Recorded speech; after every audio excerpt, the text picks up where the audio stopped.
अरे आलू भाई, बैग वैग जब तक बनत बा तब तक एक ठी बीड़िए पिया देता हो।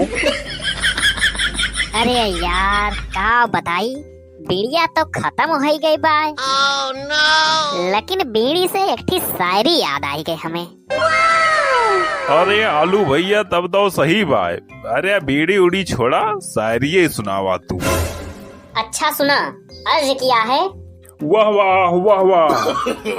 No no no no. सारे पहले सुनबो करबा कि चकरे लगे। वाह वाह वाह वाह। अच्छा सुनावा भैया सुनावा। कि इधर चिलमन से ई झांके, उधर चिलमन से ऊ झांके। वाह वाह वाह वाह।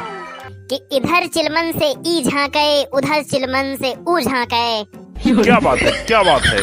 इधर चिलमन से ई झांके, उधर चिलमन से ऊ झांके। कि इधर चिलमन से ई झांके, उधर चिलमन से ऊ झांके।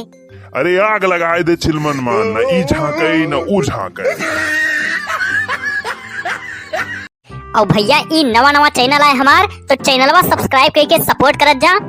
ऐसे नई वीडियो रोज देखे मिले आप सबका। वीडियो का लाइक करत जा और शेयर करत जा, और वीडियो कैसन लाग कमेंट करके बतावत जा। और वीडियो देखे धन्यवाद।